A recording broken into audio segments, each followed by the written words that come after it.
Welcome to a new episode of Books to Last. This episode I'm joined by Jamison Meyer, author of the new psychological thriller Before and After. This episode may contain spoilers for the books we discuss, which are listed in the episode description. Enjoy!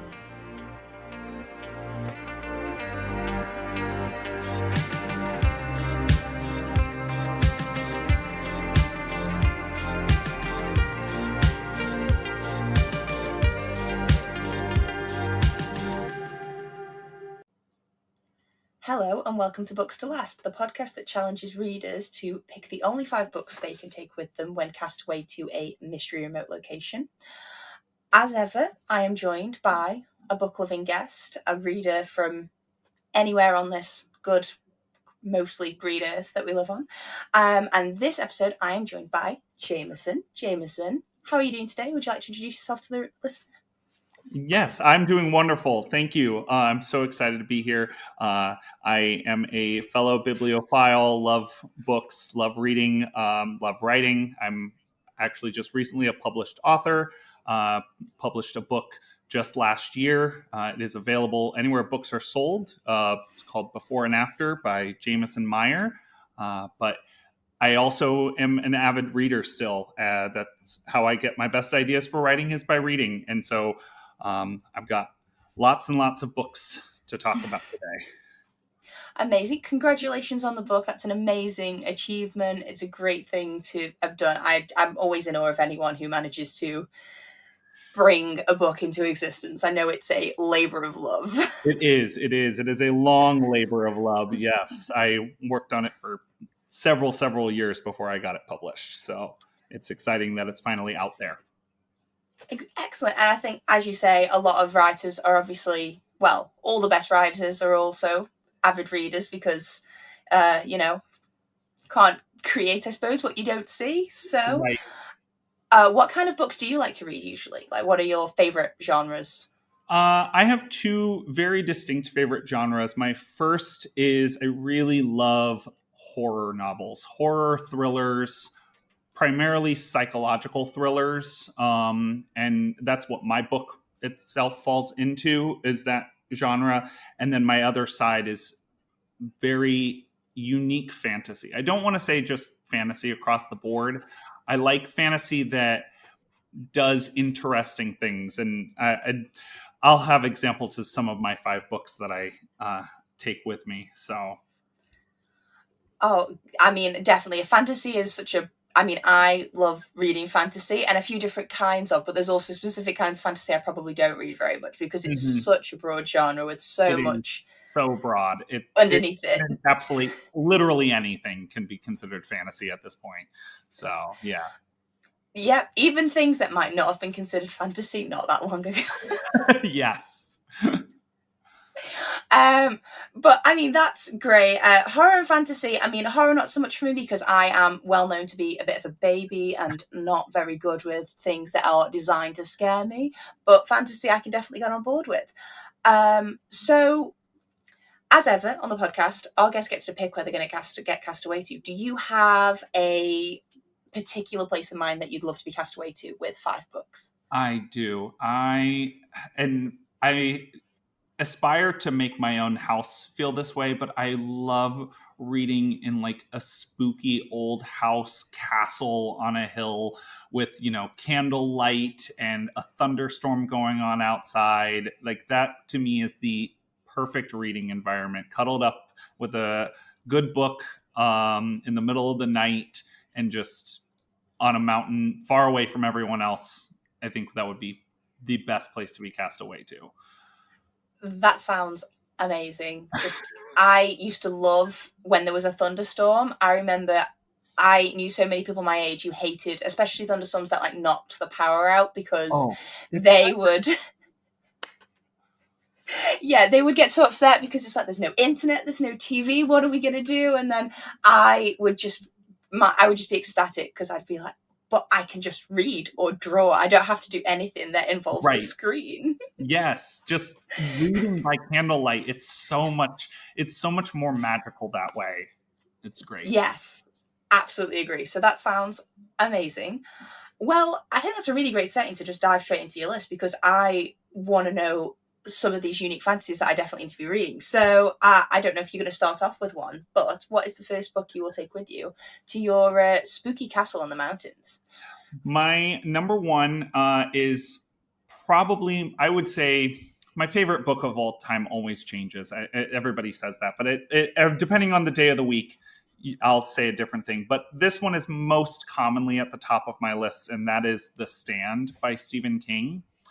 I think part of that has to do with its quantity. It's such a large book. It is a 1,200 page book. Because if you're going to read it, you got to read the uncut, unedited version that he released several years ago. And it's so big and it has so much in it. It has some fantasy in it. It has a little bit of romance. It has some apocalypse in it. Its characters are so interesting, and there's so many of them that you can't read it and not find someone that you enjoy or connect with. And I just feel like I've read it now 4 times, and Ooh, that's an achievement. 1,200 pages, 4 times. That's a lot. yeah. And I actually am thinking about. I almost reread it again 2 years ago. The last time I read it was about 5 years ago, and I almost read it again during COVID, because if anyone is familiar with The Stand, it is about an epidemic. It's about a pandemic that kills off 97% of the world. And I was like, ooh, wouldn't that be the best time to read it in the middle of a real life pandemic? But I ended up not getting around to doing it. And but I am thinking about rereading it now, just kind of having lived through that and getting that kind of different perspective on it. But it's every time I read it, it has something new that I forgot or something new that I discover that is just so interesting. So I would definitely take that as my number one book. Yeah, I think all the key thing about all-time favorites is that they always bring something new with every reread, isn't it? And I do think the pandemic is a funny one, isn't it? Because I think people went one of two ways. They either kind of threw themselves into the like, you know, watching Contagion, playing Right. Pandemic the board game, and just really like that they kind of worked through the trauma of the pandemic by almost drowning themselves in that kind of content. Yeah. Whereas other people were like, I don't want to hear about it. I don't want it in my books. I don't want it on my screen. Yeah.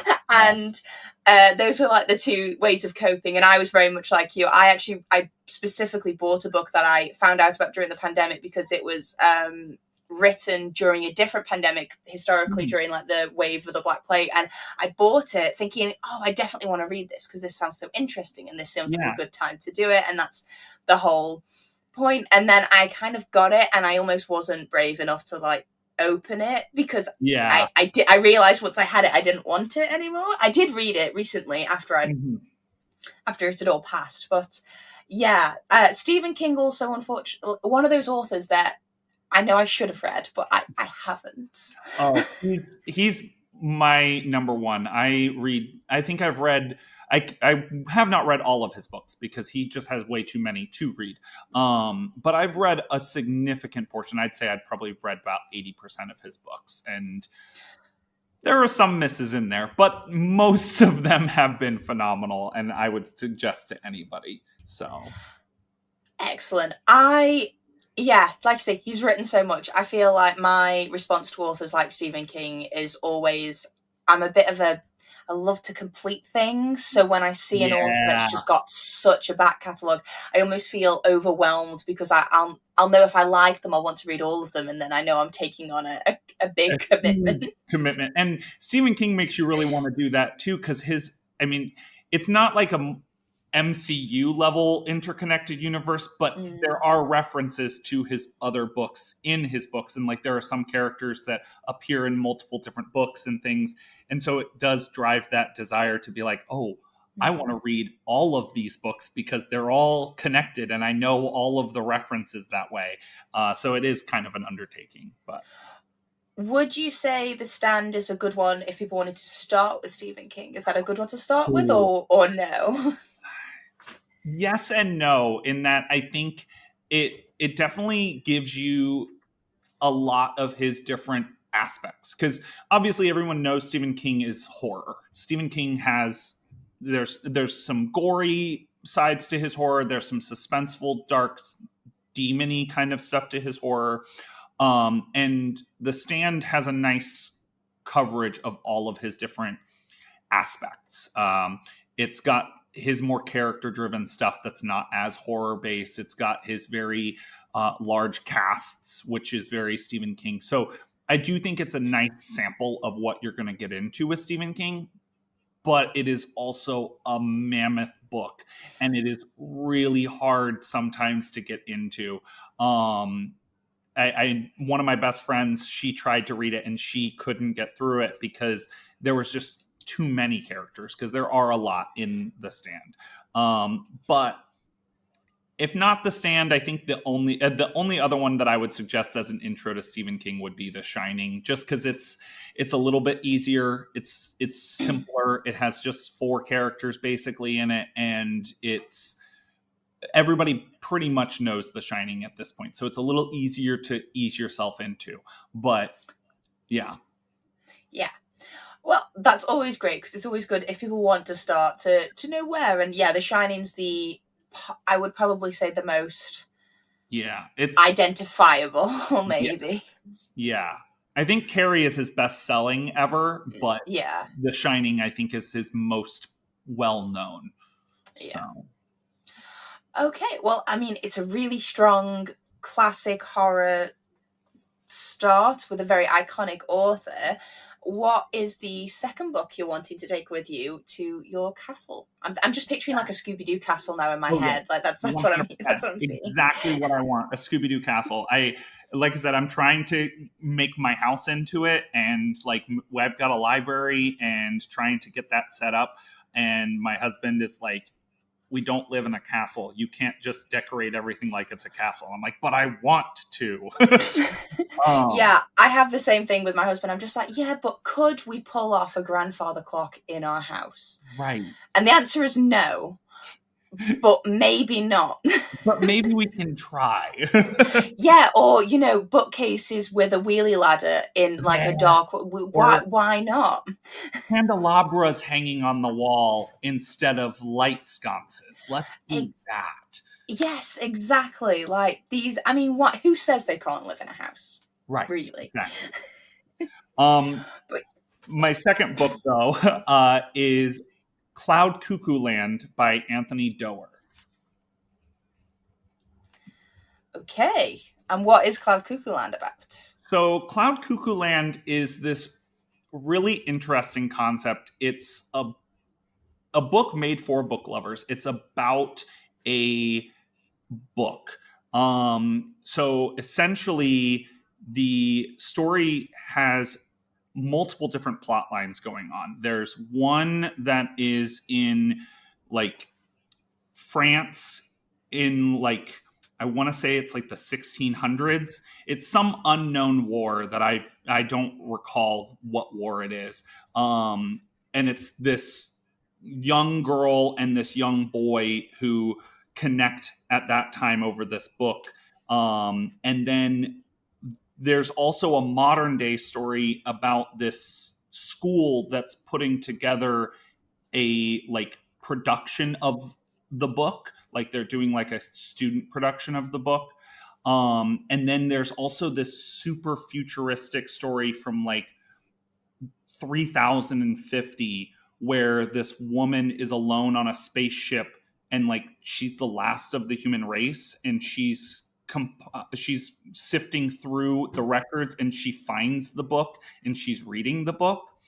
And like you've got these 3 stories going on, and really it's 4 because they tell the boy and the girl from 1600s France separately, but you don't know how they're connected other than through this book. But as you progress through the stories, you see how they actually intertwine, and how there's none of them would have happened without the others. And it's this really cool concept. And it's all about this book and the long lasting power that books have on human society, because if you think about it, when you sit down and read a book, sure, if you read Stephen King, like he's still alive, what have you. But like if you sit down and read one of the classics, a Tolstoy or something, like that's a book that has been read time and time again for hundreds of years. And it's like awe-inspiring how much of an effect books can have on life beyond. And as an author and as an avid reader, that whole concept to me just is so interesting. And Anthony Doerr is a phenomenal writer. I mean, I'm sure you've heard of, he also wrote All the Light We Cannot See that won a bunch of awards. And like, I read that and it's a fantastic book. But personally for me, Cloud Cuckoo Land is even better than All the Light We Cannot See. And anyone who liked All the Light We Cannot See should definitely read Cloud Cuckoo Land. Yeah, that sounds so interesting. I mean, I sometimes struggle with books that have the timelines, the sort of connected but separate timelines, because I sometimes struggle to see the links. But I think that sounds like it's very clearly, I suppose, making a point, but that it does fascinate me, because I completely agree. Books that certain books and certain authors do, and I mean the authors that are releasing today, we won't know which of them are going to go on to do that. But that's kind of, I suppose, maybe not the reason why people write books, but it's something nice to think that might happen. I mean, I find it sometimes really interesting when you really sit and think about it. Like William Shakespeare, for instance, aside from the fact he's still taught in schools all over the world, he invented so many words that are part of the English language that did not exist before he wrote them down. He basically sat and made up a bunch of words that then became words that we use every day. And like, I only learned recently that Charles Dickens is basically, he is the originator of most of the things that especially British people consider to be absolutely essential to Christmas, to celebrate it. Like, he invented Christmas as we know it. Oh yeah. Well, and I'm currently right now reading this book called Dante's Club, and it's all about these murders that were inspired by Dante's Inferno. And it's Dante defined what we think of as hell, and like that concept, we think it came from the church, but it didn't. It came from Dante. And like that, the power that authors have, and like you said, we don't know who today is going to do that. I mean, obviously I feel like we can probably say J.K. Rowling, Stephen King, they're pretty big names. They're going to stick around and have affected the conscious, the collective conscious of the world. But there are some of them that you don't know. They haven't hit that point yet. And for all you know, the next book you read could be the next classic that people talk about for centuries. And it's such a cool concept. Yeah, exactly. And you mentioned, like, with like J.R.R. Tolkien, he basically, like, the fantasy genre. The fantasy genre that, and like I said at the beginning, the things that you think of are fantasy are because of J.R.R. Tolkien. And that's not typically the fantasy I'm into, but that is what we think of as fantasy today because of J.R.R. Tolkien. Exactly. Yeah. And yeah, I mean, to be honest, I'm not going to give Shakespeare any more credit than he already gets, because he gets plenty as it is. But he basically redefined a lot of historical figures by basically writing satirical, biased comedies about them. Right, exactly. Yeah.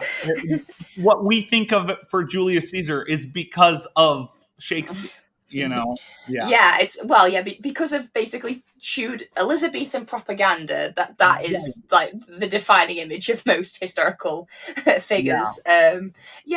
So wide-ranging effects, and I like the idea of a book that explores that in, I suppose, in such a wide-ranging way as well, because I like the idea of it going all the way from sort of 1600s to 3000. Yeah, that sounds really, really interesting, and something that I'd definitely be interested in reading. Got lots of you've got some thought-provoking books that could probably visit you with some interesting thoughts whilst cast away on your own in your castle. Yes, and that is I I'm not a very fast reader, but part of the reason is because so many times I love reading a book that makes me have to pause after a chapter, and I just have to sit for like 20, 30 minutes and just think about the concepts and think about what that book is trying to tell me, and like ponder. And there are so many times when I'm sitting there, my husband and I, we have reading nights, and he reads his comic books and I read my books, and we're sitting there, and all of a sudden he looks over at me, and I haven't read a page in like 20 minutes, and he's like, "Are you done? Do you not want to read anymore?" I'm like, no, I'm processing. I need to process, and then I'll get back to reading. So I love that. I've always liked the idea of reading nights, but I'm the only big reader in my house. I'm currently in the process of converting my son into being a reader, so I'm hoping I'm going to convert him to my side soon. gotta get him over to your side. Yeah, definitely. Well, those are 1 and 2. What is the third book that you'll be taking with you? So this is actually the most recent addition to my favorite books list. I just finished this a couple of months ago. So that I debated whether or not to even include this on the list because of the fact that, you know, there's like a book high that you have immediately after reading a new book where it's like, oh, this is the best thing ever. And then it takes a year for you to look back on it and really reflect and be like, it was good, but it wasn't the best. Yeah. But I think this one is going to stand the test of time. And it's The Luminaries by Eleanor Catton. I believe I'm pronouncing her last name right. It's Catton. I think it's Catton. Yeah, we don't hold anyone to their pronunciations on the podcast because I learned a great deal of my vocabulary from reading and not having ever heard those words said out loud. So I never laugh or judge people for the way they pronounce things, because I think it's a nice thing because it means they learnt it from reading. They went and found it outside of their immediate circle of people they know. So The Luminaries, I don't know if you're familiar with it or not. It sounds very familiar, but I spend a lot of time in bookshops, so most books sound really familiar to me. It was really, really popular. I think I want to say in 2009, 2010, I want to say. But it holds the record. It won the Man Booker Prize, and it is not only the longest book to win the Man Booker Prize, but Eleanor Catton was the youngest ever to receive the Man Booker Prize for it. So it made a big hullabaloo in bookstores when it came out. But it's this really cool concept. It takes place in New Zealand during the New Zealand Gold Rush, which I didn't even know was an event. I only knew about the American Gold Rush, but there was the New Zealand Gold Rush a few years later. And good for New Zealand. Right, good for New Zealand. And it's this gold rush town, and simultaneously on like a single evening, a man is found dead, and they find this huge stash of gold that he has. And then there's also a prostitute who attempts to commit suicide. And then there's also this politician who comes into town and is the one who discovered the dead body. And you find this all out like way after the fact. You come into the story like 3 months later, but none of who the guy was or why the prostitute tried to commit suicide, none of it had any reasoning or explanation behind it. And these 12 secondary characters to these events all are meeting in like a pub to try and discuss it and figure out why these things happened. And they're telling their little bitty stories that are like I said, secondary stories and ancillary stories to it. And you start to get this bigger picture, but it's like a puzzle that like you get little bits of it and you get, oh, that's a new reveal. And oh, I didn't realize that was happening at the same time as this. And it's just so well crafted.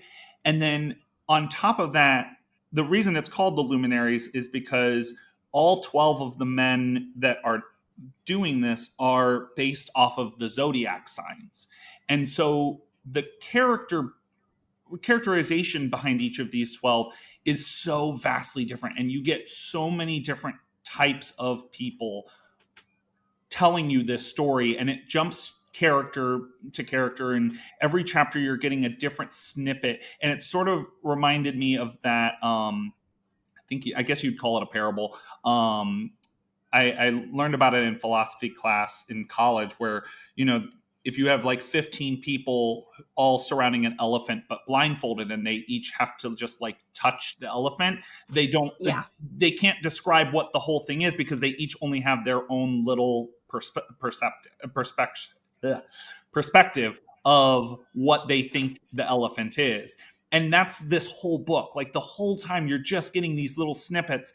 And because they're not telling you, the reader, they're telling a tertiary 13th person who's in that room, you also are like, how much of this is true? How much of this are they lying about or misremembering about what happened? And eventually, I mean, I don't want to spoil it for anybody, but like you see all of the pieces come together, and you get this beautiful puzzle at the end, and the plot at the end is just so interesting, and you never could have guessed it from the beginning of the story, how all of it would have connected and how it all came together. And it's such an interesting idea.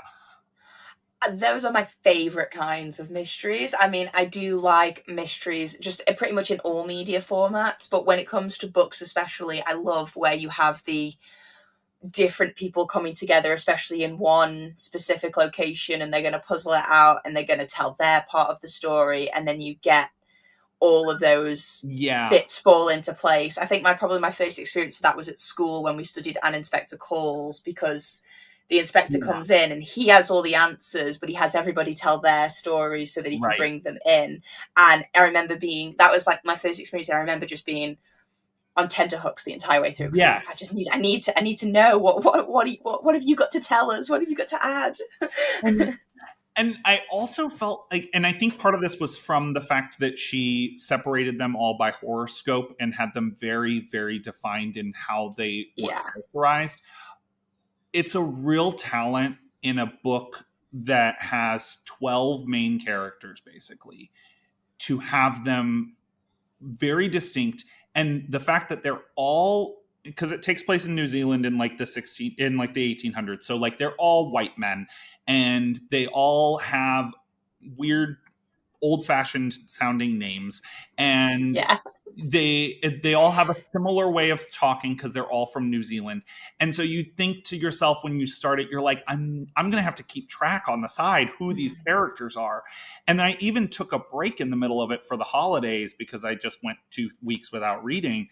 And when I came back, because they were so defined for characters, I could pick it right back up, and I knew exactly who was who, and I remembered exactly what had happened. And it was so well written and so well delivered to the reader that I just enjoyed it so immensely. And I almost can't wait until a year or two goes down and I can read it again and come at it with some new perspective on it. Yeah, I like the setting also. I mean, when someone sets something in an historical backdrop that I'm not didn't even know existed, and it just sounds really interesting. It's really, really great like you feel like, oh, this is you feel not only are you enjoying yourself, but you also come out the other end being like, oh, I feel like I'm a smarter individual for having read that book, because now I know information about the gold rush of New Zealand that most people probably aren't even aware happened.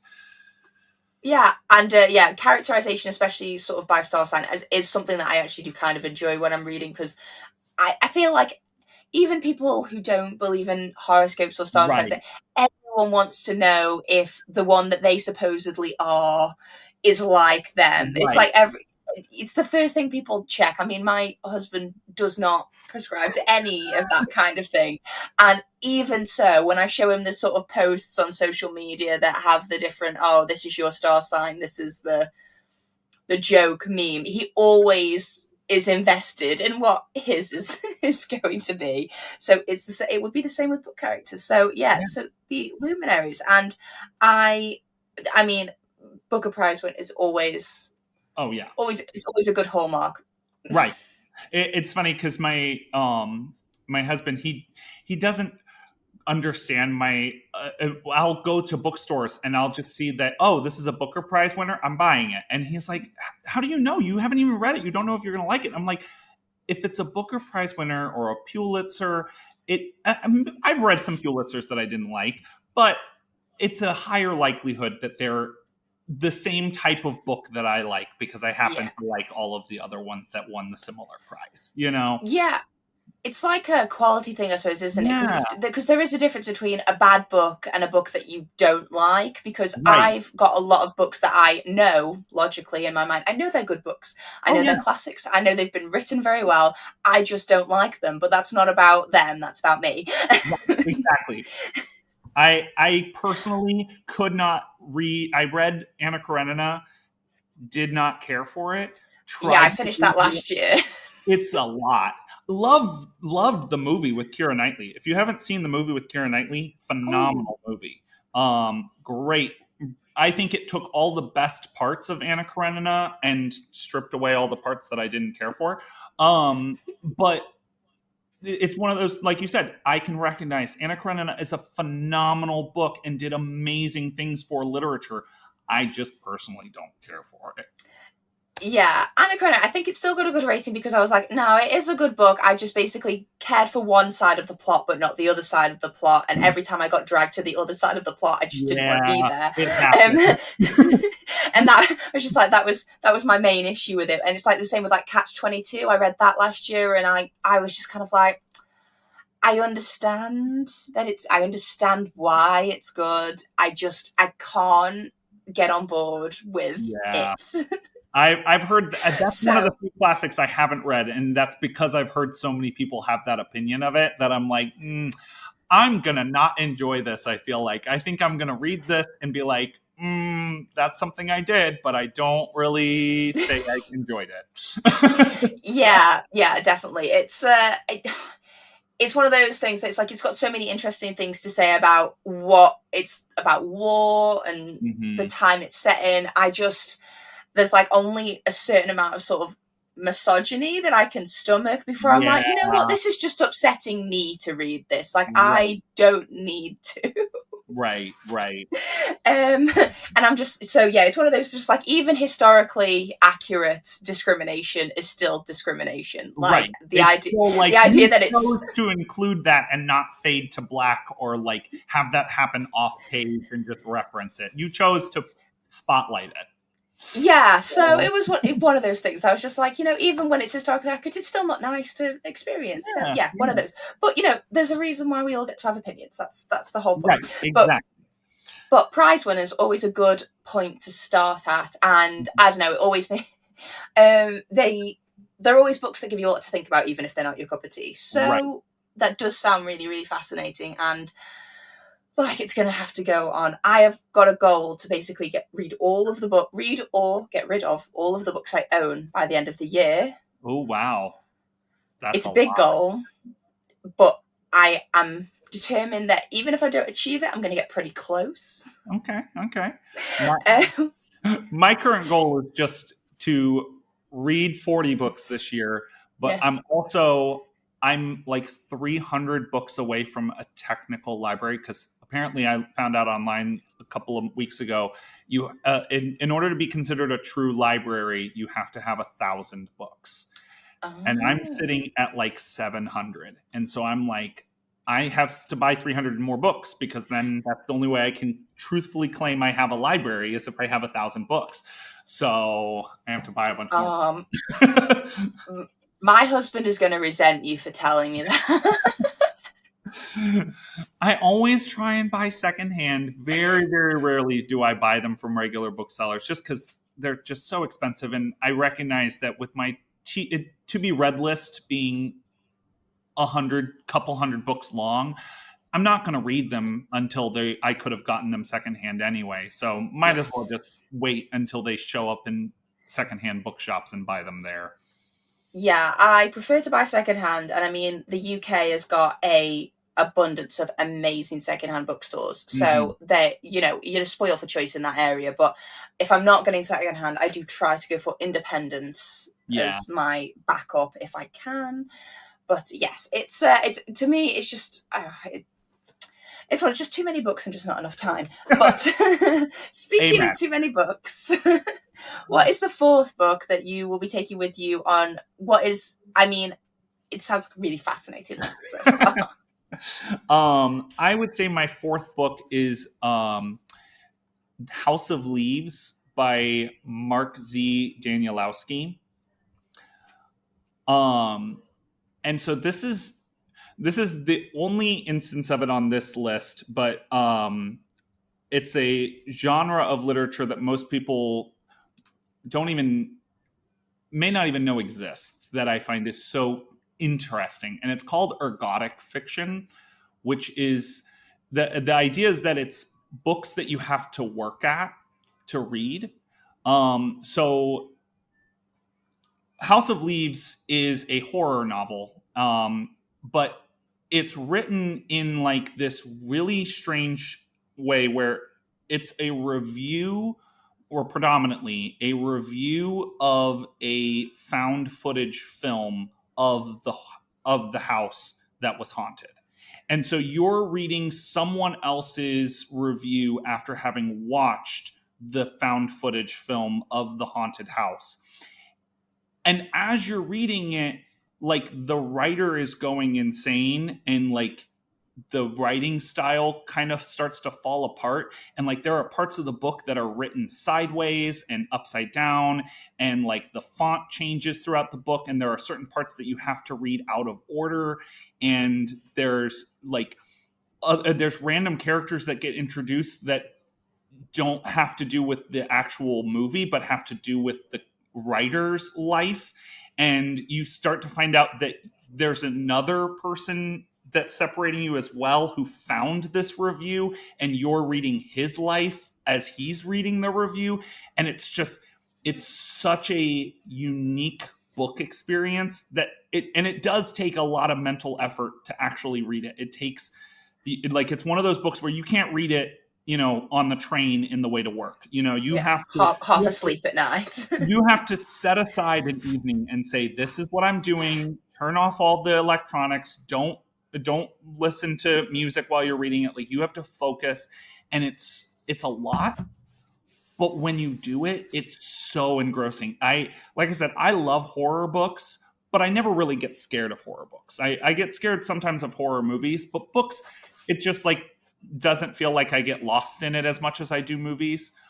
But when I read House of Leaves the first time, I couldn't turn the lights off and go to bed. Like, I was afraid of the dark after reading this book. Ooh. And it's such a unique haunted house. It's not haunted in the way that you think it's haunted. It starts off because they discover that when they come home from vacation one day, there's a room in their house that wasn't there before. Okay. And like, they've been living in this house for like 2 or 3 years at this point. Like, it's not a new house. And all of a sudden there's a closet between two rooms that wasn't there before. And they bring in their friends, they're filmmakers. And so they bring in their friends and they start videotaping and like doing kind of documentary stuff to try and see where this room came from. And then this door pops up, and it's a door that is on an exterior wall. So like, they can go outside and they can see that there's nothing on the other side of this door. But when they open it, there's a hallway.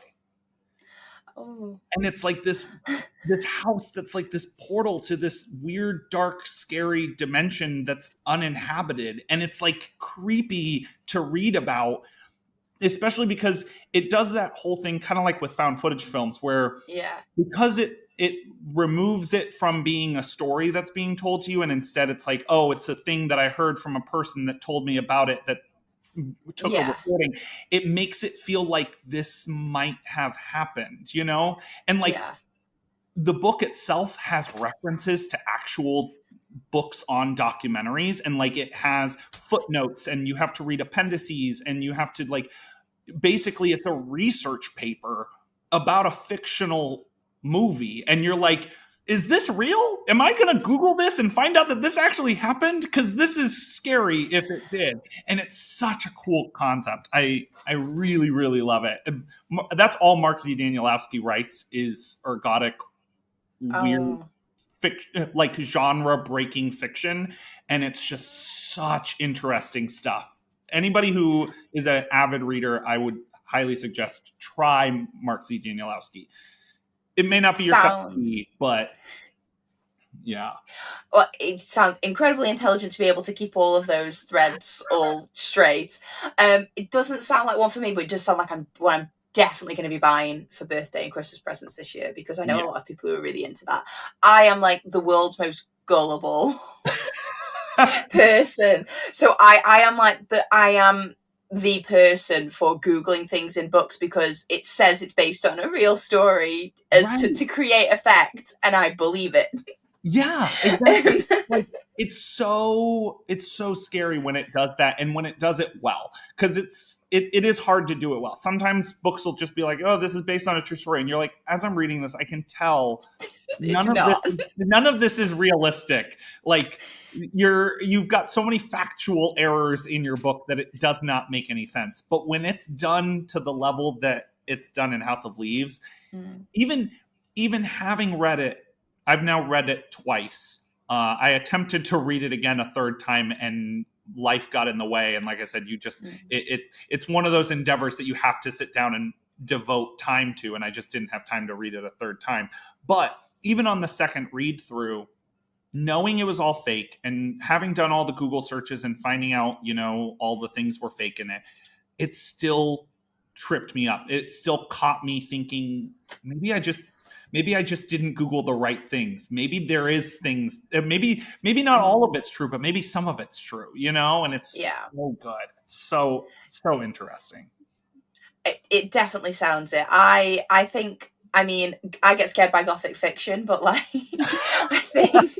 I think horrors, especially like horrors or anything that is very much where the place is where it's like the building is almost alive with what it's haunted. I find that really effective because I spend a lot of time in buildings as part of my job, and it's not every place, but there are places where you walk in and they feel not alive, but the history and the weight of everything that's come before makes it have an atmosphere that just doesn't exist in all places.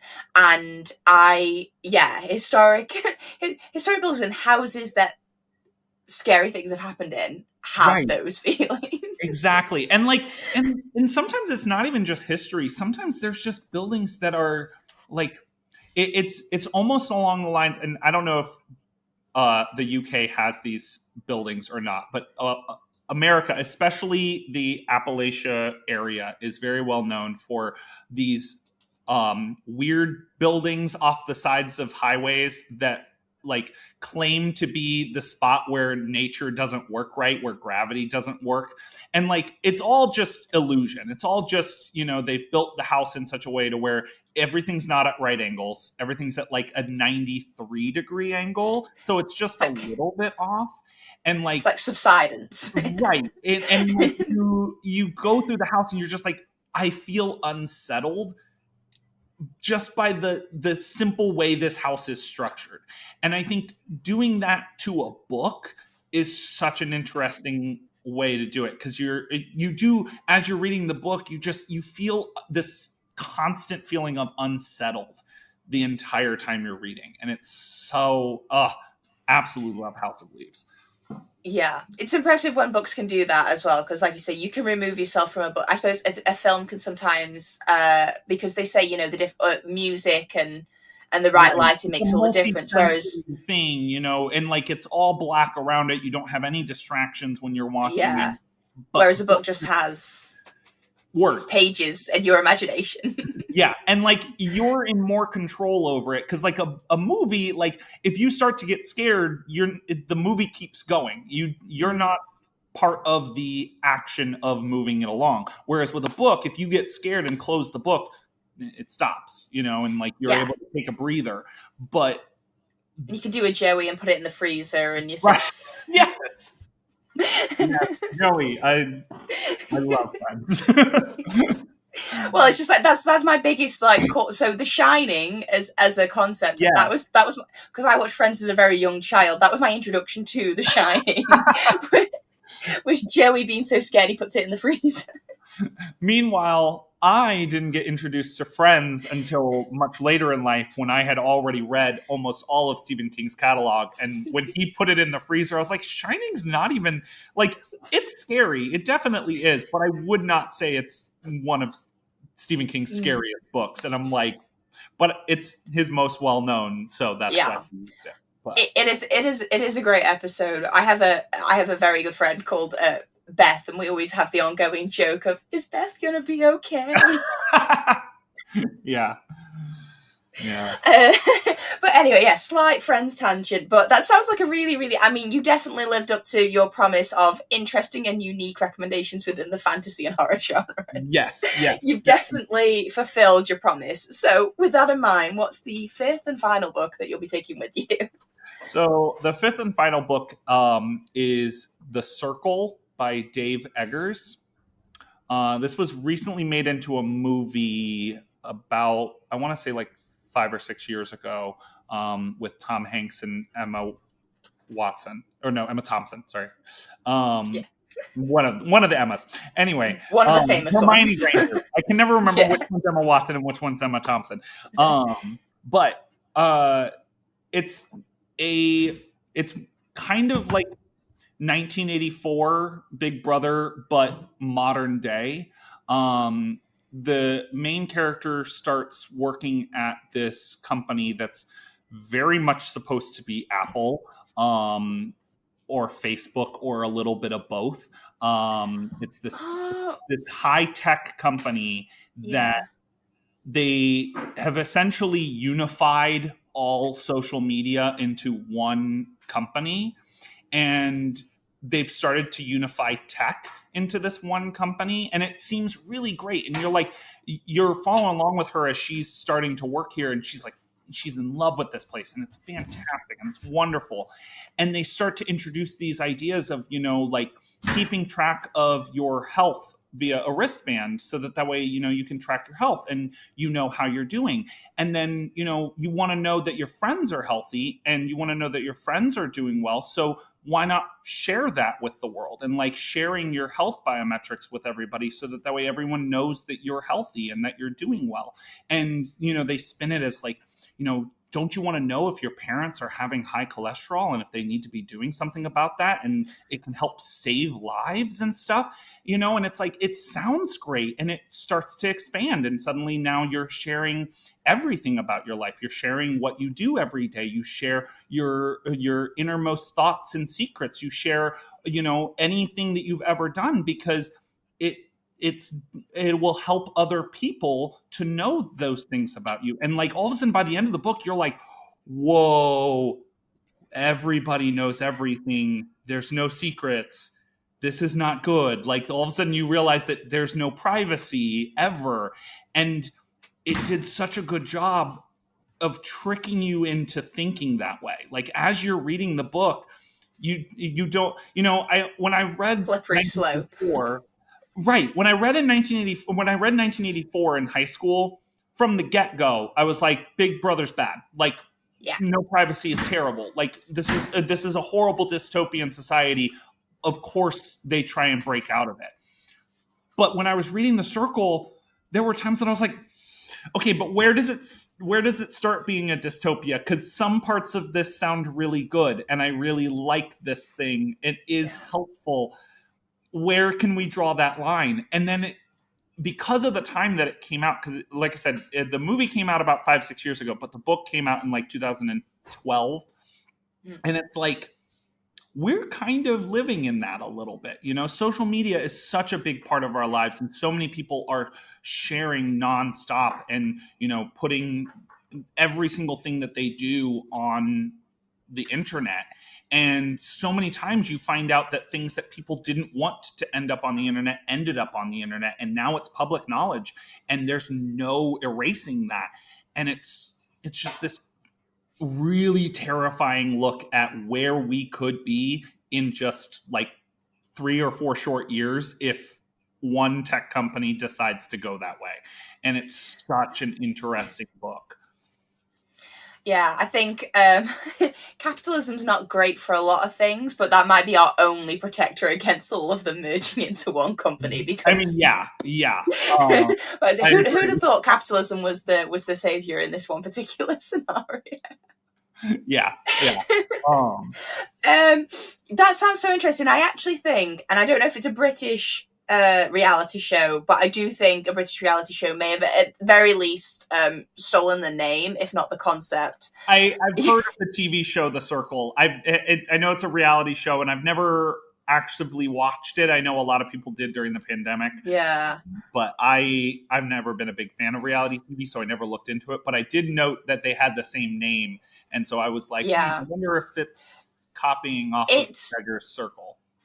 It's not one I've watched either, because as much as I have certain reality TV shows that I really enjoy, but like some of them I feel like it's maybe a little bit too like a Russian doll, like you're watching someone do something with a screen on a screen, and it's like there's too many layers. And kind of, it's like one of the reasons I don't watch Gogglebox, because I was like, I don't want to watch TV of people watching TV.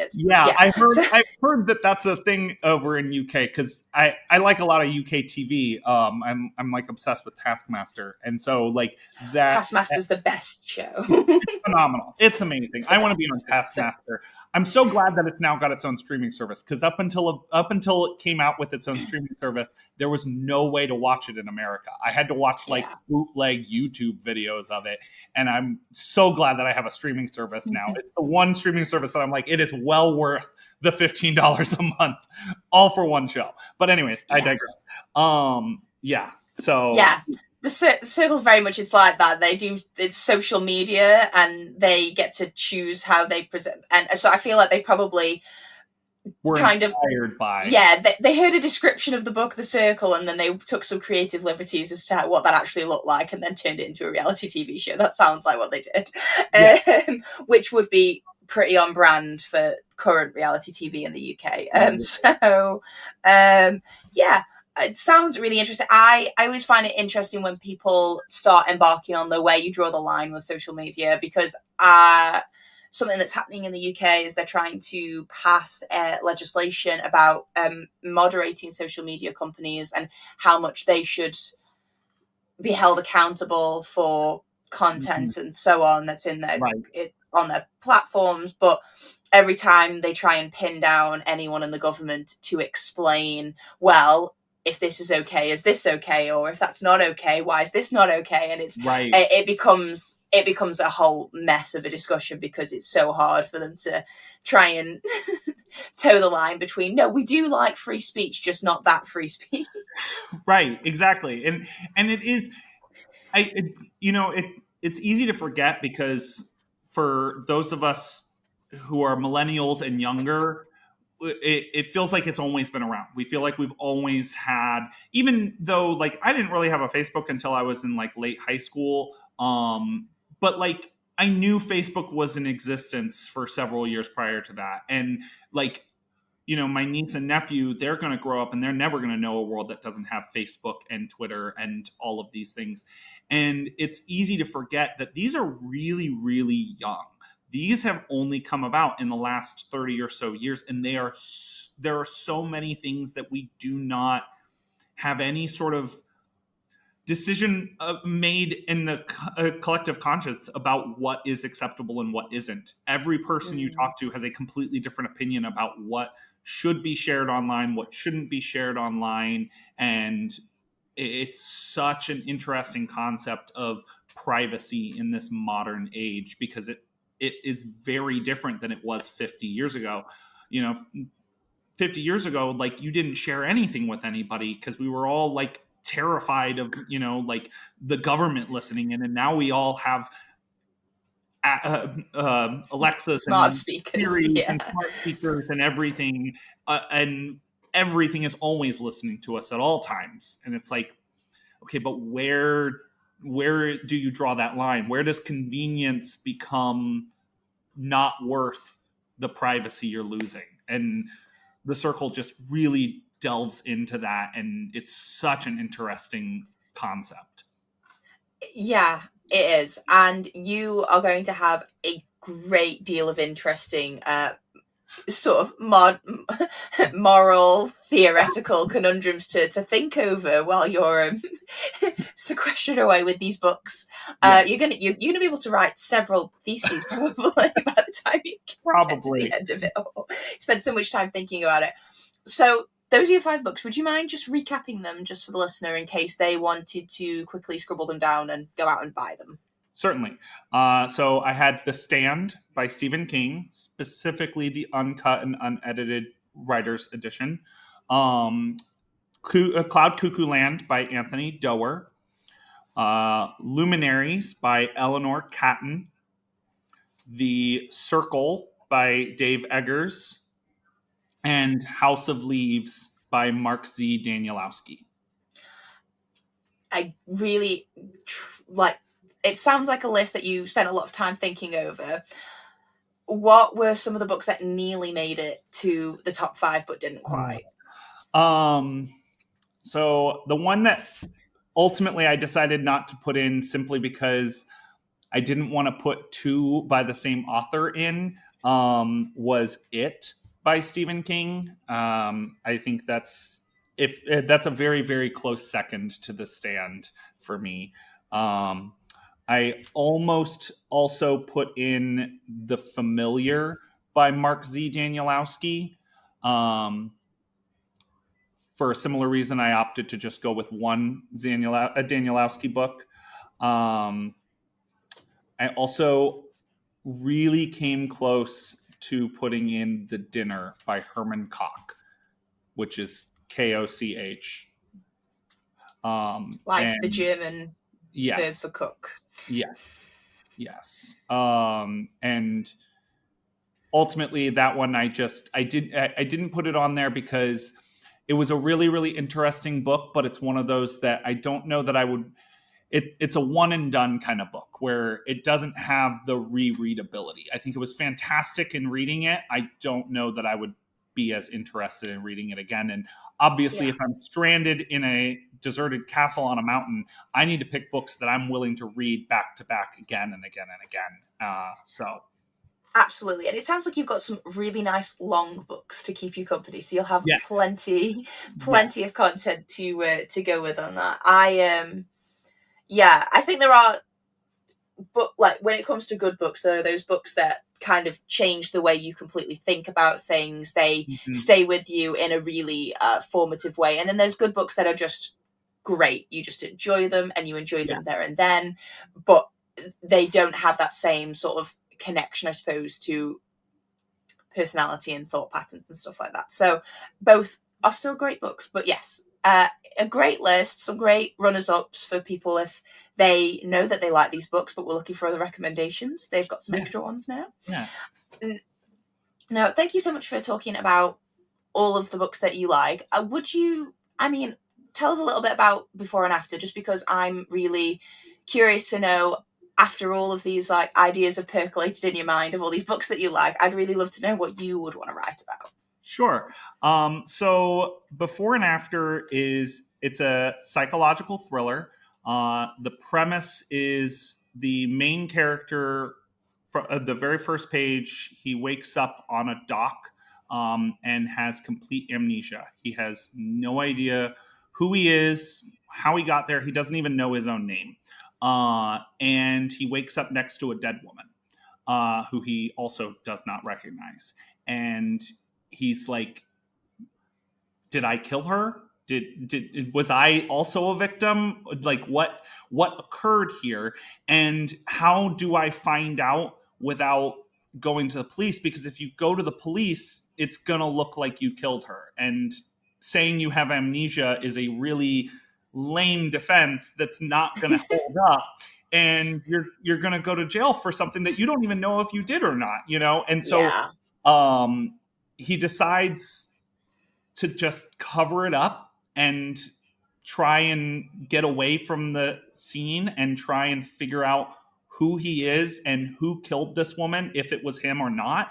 And as he's doing this, he's finding out the connections between himself and this murder, because whether or not he was the murderer, he was clearly involved with this woman in some way. And he starts to piece together his life and who he is, or who he was before he woke up, and now who he's going to choose to be after he has woken up. And it's a thriller with a very unreliable narrator. If you like, we love an unreliable narrator. Yes. If you liked Girl on the Train, if you liked Gone Girl, if you liked any of those, I wanted to kind of take that genre and put it, for one, I wanted to give it a more a more interesting concept to it that I hadn't seen used before. And then I also wanted to make it less about it. Obviously, the murder is throughout the whole book, and like the murder is the central idea of the book, but I wanted to focus a lot on how it affected the main character Sam, and how he deals with potentially being a murderer, and kind of put that spin on it. Yeah, it sounds, massively high stakes, and I like I say, I love an unreliable narrator, because you usually forget that they're an unreliable narrator until it becomes really obvious. Until all of a sudden you realize, oh, all of this information that I've been being fed might not actually be true. So. Yes. So, that sounds fascinating, and you've definitely sold it to the right audience, because Gone Girl and Girl on the Train are past picks of the podcast and general favorites. They've been picked multiple times, so you've definitely found the right audience for your book. Yeah. So, that sounds really interesting. They can buy it from anywhere? Anywhere. It's on Amazon. You can get it on barnesandnoble.com. If you go into any bookstore, cannot guarantee that in the UK, but I can say any bookstore in America, if you go to a bookstore and ask them to order it, they can order it for you. Excellent. I will include some links in the podcast description so that people can go ahead and order that if it sounds like something they're interested in. And yeah, it's been so great to talk to you and to hear about your books. If they need to follow you on social media, find you anywhere in particular, where can they do that? I do have a Facebook. I do have a Twitter. For as long as there is a Twitter, and it's kind of up in the air now. But I do have a Facebook, I do have an Instagram and a Twitter, and I will send those links over to you to put in there as well. Amazing. Those will all be included in the episode description, and yeah, hopefully Twitter carries on. Well, I say hopefully. Is it hopefully? Yeah. Before it joins the big Bebo in the sky, Yeah, it is what it is. I'm open to either outcome at this point. Yeah, every now and then, I don't use mine as often as I used to, but every now and then I log in to check something that I specifically want to look at on Twitter, and I go, oh, it still works, that's good. Yeah. It's always interesting. So yeah, definitely check out Jamison's book, check out his social media, which I'll post in the description. If you want to subscribe to the podcast, you can do it on whatever you're listening on now, pretty much any podcast platform, including as well YouTube. And yeah, if you want to follow us on social media, we are at Books to Last Pod on Instagram and the social media website currently known as Twitter, and Facebook, I think, as well. We're on Facebook. So yeah, like and subscribe to the podcast on all those places. And thank you very much for listening. Jamison, thank you so much for joining me. It was so much fun, so interesting. And yeah, until next time, bye for now.